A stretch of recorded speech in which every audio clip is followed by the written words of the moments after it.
She was fired for hiding her sick child in a storage room. He watched it happen and did nothing. But what this billionaire did next, it didn't just change her life. It changed everything I thought I knew about success, second chances, and what it really means to give someone hope when they have absolutely nothing left to lose. This is a true story, and I promise you, by the end, you'll see the world differently. Stay with me. Welcome to Voice of Granny. While you are here, please hit the subscribe button and comment your view on the story and where you're watching from. Let me tell you a story that changed everything I thought I knew about success and second chances. It was a cold Tuesday morning in Chicago when Michael Anderson decided to do something he hadn't done in years. He was going to visit one of his coffee shops in disguise. Now, Michael wasn't just any businessman. He owned Sunrise Coffee Company, a chain of 32 coffee shops across 5 states. But that morning, he dressed like someone down on his luck, an old jacket from a thrift store, worn-out jeans, and a baseball cap pulled low over his eyes. You see, Michael had a problem. His downtown Chicago location was bleeding employees. In the past 8 months, 21 people had quit or been fired. 21. That's almost the entire staff turning over in less than a year. The numbers on his reports told him something was terribly wrong, but numbers don't tell you the whole story. For that, you have to show up and see for yourself. As Michael walked through the door of the coffee shop, the smell of fresh coffee and baking pastries hit him. The place looked busy. Customers lined up at the counter, phones buzzing, the espresso machine hissing. And that's when he saw her. Her name was Tanya Brooks. She moved through the chaos like a dancer who knew every step by heart. She was maybe 27 years old, with her hair pulled back in a neat ponytail, and she handled 6 different things at once without breaking a sweat. She caught a falling cup before it could shatter. She calmed down an angry customer with a smile and a fresh drink. She counted change in her head faster than the register could calculate it. Michael sat in a corner booth and watched. This woman was good. Really good. But something was off. Every few minutes, Tanya would glance toward the back room. Her hand would slip into her apron pocket to check her phone. Her shoulders would tense up. And then, quietly, she disappeared into the storage area. 3 minutes passed. 5 minutes. The other baristas scrambled to cover for her. Some rolled their eyes. One whispered something that made another laugh. When Tanya came back out, Michael could see it clearly. She'd been crying.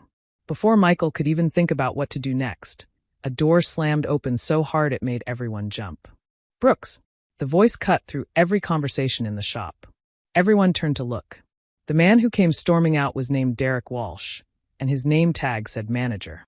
He was maybe 45, with the kind of face that enjoyed having power over other people. What the hell were you doing back there? Derek's voice got louder with every word.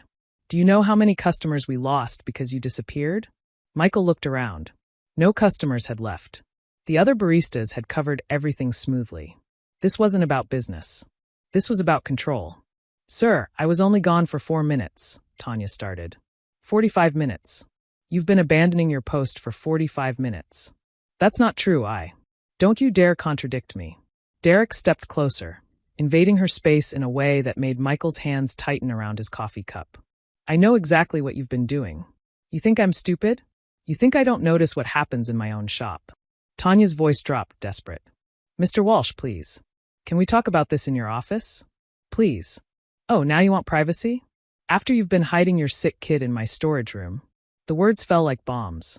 The whole coffee shop went silent. People shifted uncomfortably in their seats. Some looked away. Others stared, unable to look away from the scene unfolding. Tanya's face crumpled for just a second before she forced it back together. My daughter has a fever of 103. The daycare wouldn't take her.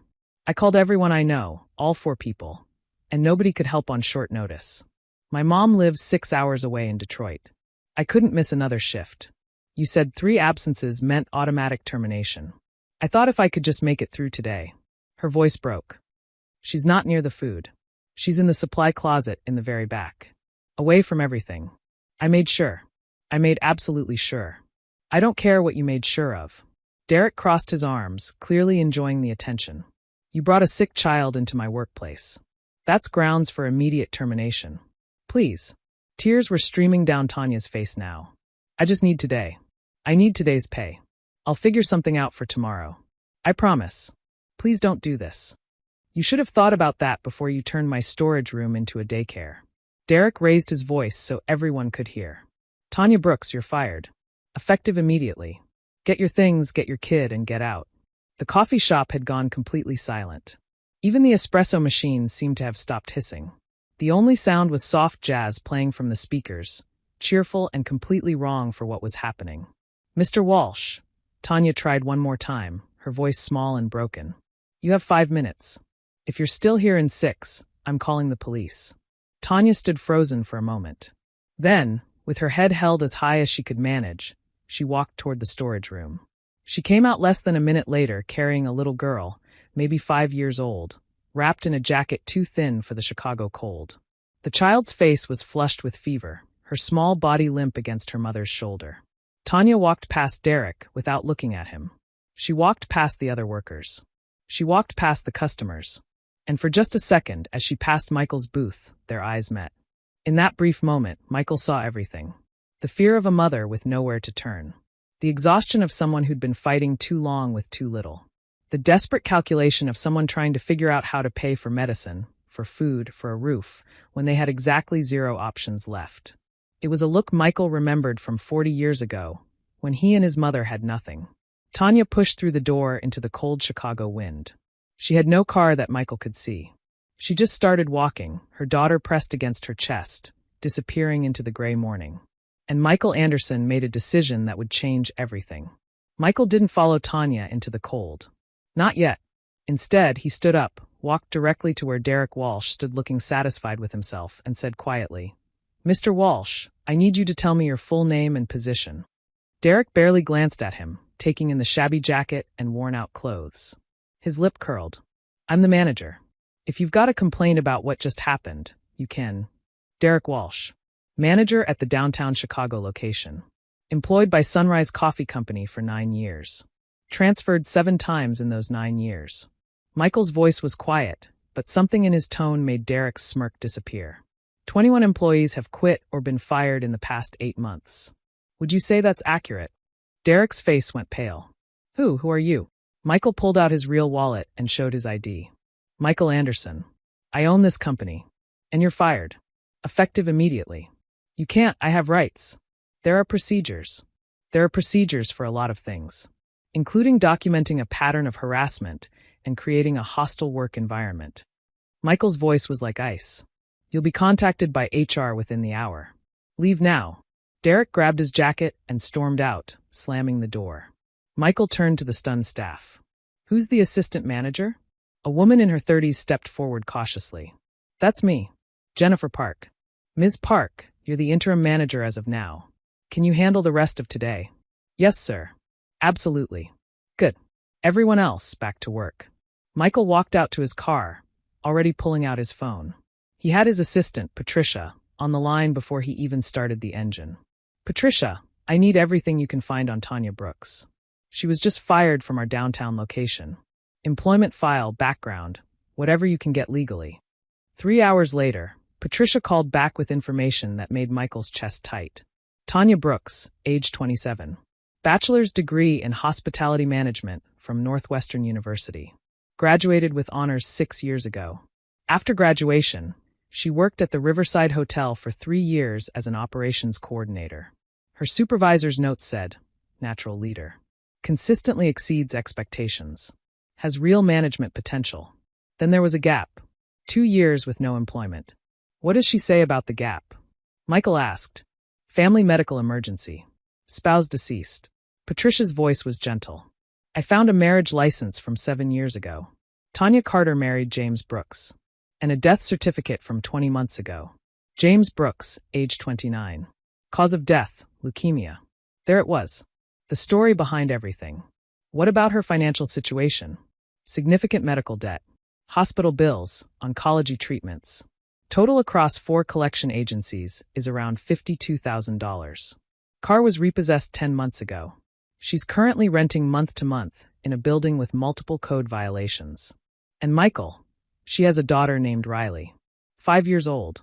Michael closed his eyes. Send me everything. And Patricia, I need the full file on Derek Walsh.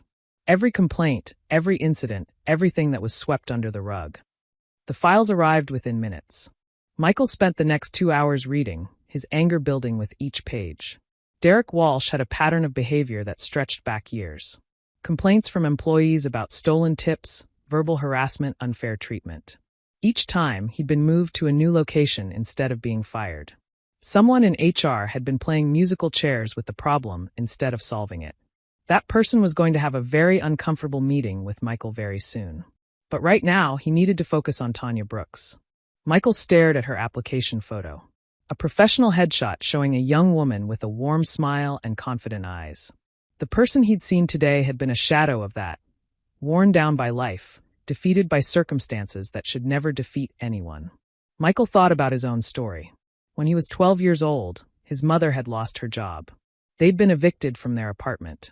They lived in their car for 7 months, parked behind different businesses, trying to stay invisible.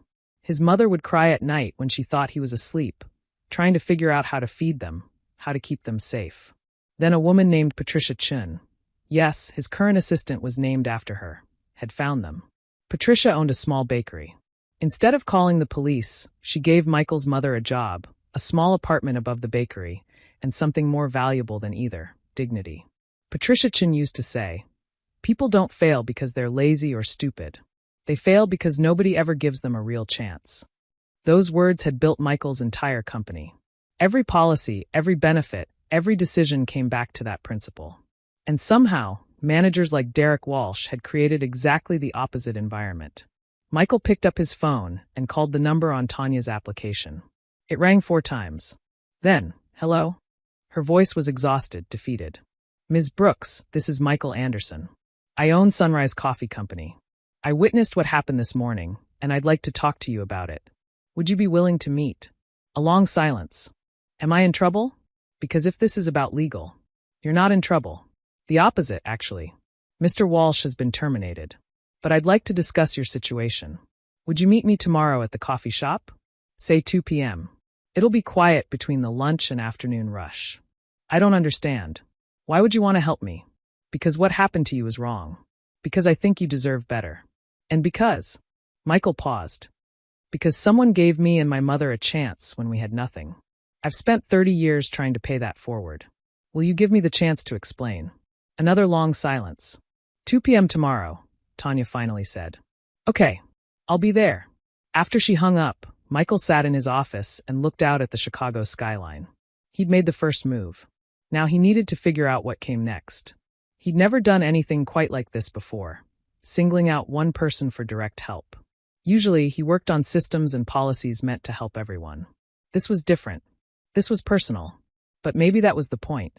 Maybe sometimes you had to help one person directly to understand what needed to change for everyone. Michael opened a new document on his laptop and started writing. Not just a plan for Tanya Brooks, but a complete overhaul of how Sunrise Coffee Company supported employees in crisis. By the time he finished, it was past midnight. But he had a plan. And tomorrow at 2 p.m., he'd find out if Tanya Brooks was willing to take a chance on something different. Tanya arrived at exactly 2 p.m., carrying Riley on her hip. The little girl looked better. The fever medicine had worked, and her eyes were brighter. But she clung to her mother like she was afraid to let go. Michael was already there, waiting in a booth. He stood when they approached, and Tanya noticed he looked different than yesterday. Less shabby. The watch was expensive.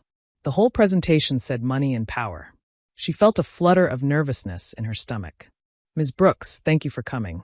Please sit down." Michael gestured to the booth. "Can I get you anything? Something to drink? Something for Riley?" "We're fine." Tanya sat down, keeping Riley close. "You said you wanted to talk." "I do. But first, I want to apologize." Michael's voice was sincere, his eyes direct. "What happened to you yesterday was completely unacceptable. Mr. Walsh's behavior violated everything my company is supposed to stand for. He's been terminated, and he won't work in any of my locations again." Tanya's eyes widened. "You fired him because of me?" "I fired him because of a pattern of behavior that should have been addressed years ago. What happened to you was just the final incident." Michael leaned forward slightly.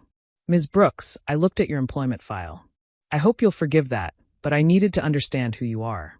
I know about your degree, your work at the Riverside Hotel, and about your husband. I'm very sorry for your loss." Tanya stiffened.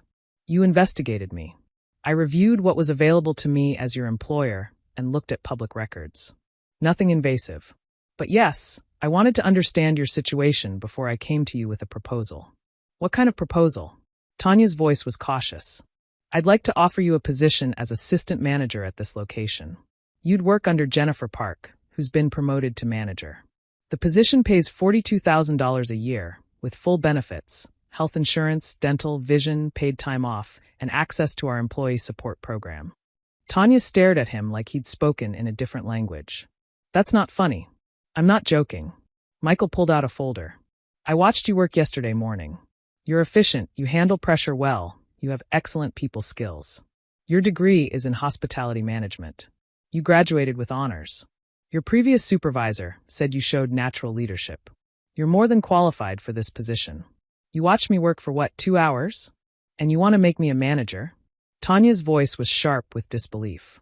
There has to be a catch. Some reason you're doing this. No catch.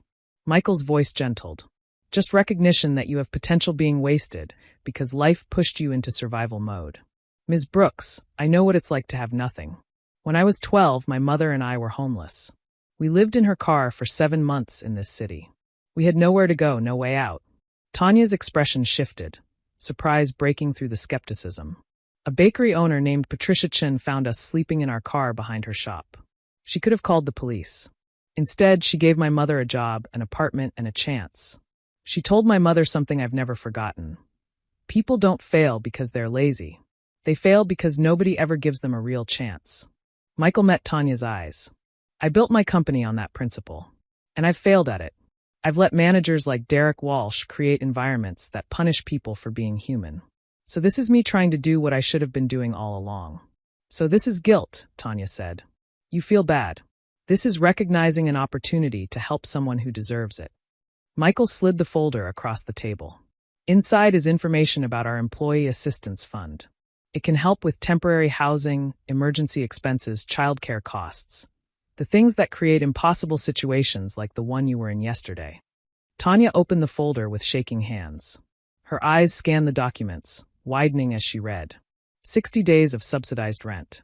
Interest-free emergency loans. Childcare assistance. All available to employees who needed help. And you're just offering this to me? Tanya's voice cracked. I don't understand why. Because I can. Because it's right. And because.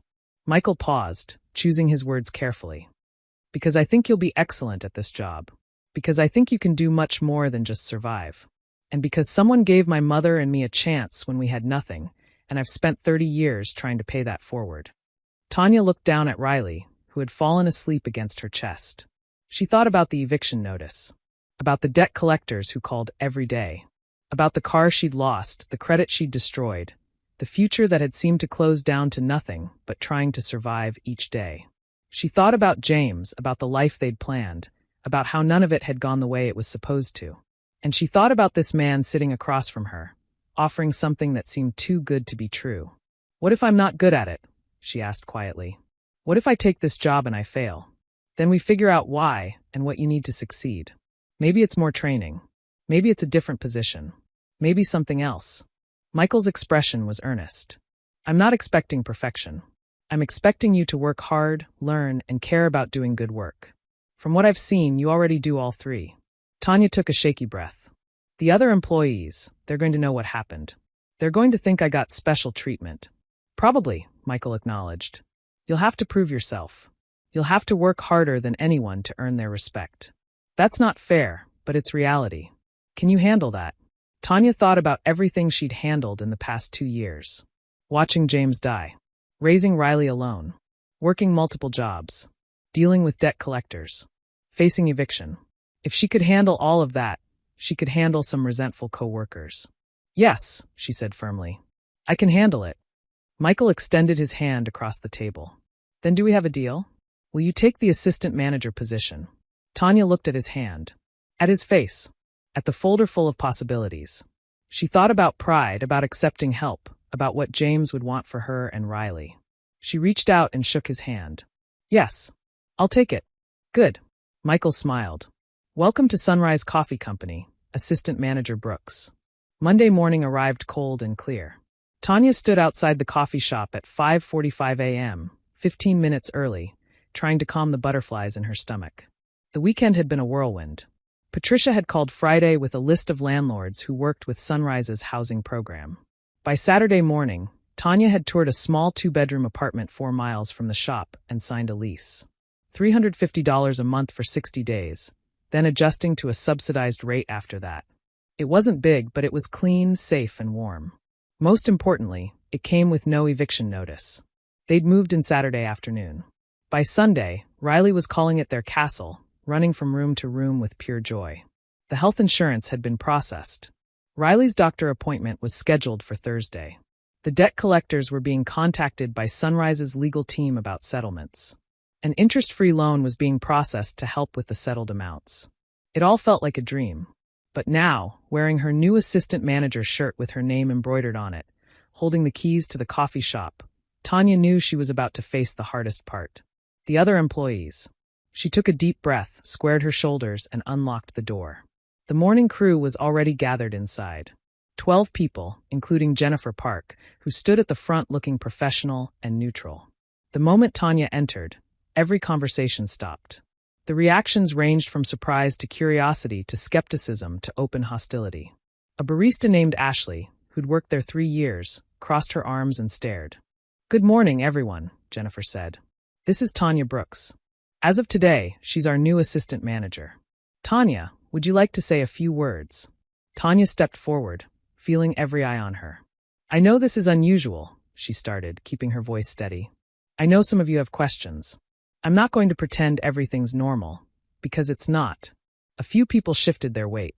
"Last Tuesday, I was fired for bringing my sick daughter to work. Some of you saw it happen. Mr. Anderson was here and witnessed it. He decided it was wrong, both the firing and whatever led to it. He looked at my background and decided to give me a chance." "Convenient," Ashley muttered, just loud enough to be heard. Tanya didn't take the bait. "I can't change how I got this position. I can't make it seem fair. All I can do is prove through my work that I deserve to keep it. I'm asking for 30 days. If after 30 days you still think I shouldn't be here, I'll understand. Why should we trust you?" A barista named Carlos spoke up. He'd been there 2 years. "You were here 4 months. Now you're our boss? What about Jennifer? What about the rest of us?" It was a fair question. "You shouldn't trust me." "Not yet. Trust is earned." Tanya looked directly at Carlos. "I can't speak to what happened before. What I can tell you is that I'm going to work alongside you, not just give orders. I'm going to learn every position until I know it thoroughly. I'm going to listen to your concerns and try to address them. And I'm going to try to make this place better for everyone." "Easy to say," someone called out. "You're right. That's why I'm asking you to watch what I do and judge me on that. 30 days. That's all I'm asking." Jennifer stepped in. "All right, we've got a shop to open in 30 minutes. Let's get to work. Tanya, you're with me." As the group dispersed, Tanya caught the looks being exchanged. Some curious, some resentful, some waiting to see what would happen. This was going to be hard. But Tanya had been fighting uphill battles for 2 years. She could do this. The day was brutal. Not because of the work. She knew how to make coffee, handle customers, keep things moving. What was brutal was being constantly watched, constantly judged, constantly having to prove herself with every single action. Jennifer walked her through everything: inventory checks, equipment maintenance, prep work verification, supply ordering. It was a lot to learn, but Tanya had always been a fast learner. During the morning rush, Jennifer had Tanya jump in wherever needed, running orders, helping at the register, even working the espresso machine during the busiest moments. She made mistakes. She forgot to add the foam to a cappuccino. She dropped a cup, but she didn't make excuses. She apologized, corrected herself, and kept moving. "You're not afraid to work," said David, the main morning barista. His voice was neutral, but his eyes were slightly less cold than before. "Can't afford to be," Tanya replied, already moving to the next order. "Fair enough." At the end of the morning shift, Tanya gathered everyone for a quick meeting. Jennifer had suggested this, a chance to address issues and set expectations. "Thank you all for today," Tanya said. "I know I slowed some of you down, but I also noticed things that need fixing. David, I saw you favoring your right wrist by the end of the shift. How long has it been bothering you?" David looked surprised. "Couple months. Repetitive motion from the espresso machine. It is what it is. We should get ergonomic mats and better positioning for the machine." I'm going to request that today as a safety improvement. She looked around. The ice machine has been making that grinding sound. That needs to be fixed before it breaks completely. The storage room door sticks. That's a safety issue. And Carlos, I noticed you're scheduled for 7 closing shifts in a row. That's excessive and exhausting. Carlos looked surprised to be called out by name. Here's what I'm learning about management, Tanya continued. It's not just about making sure the work gets done.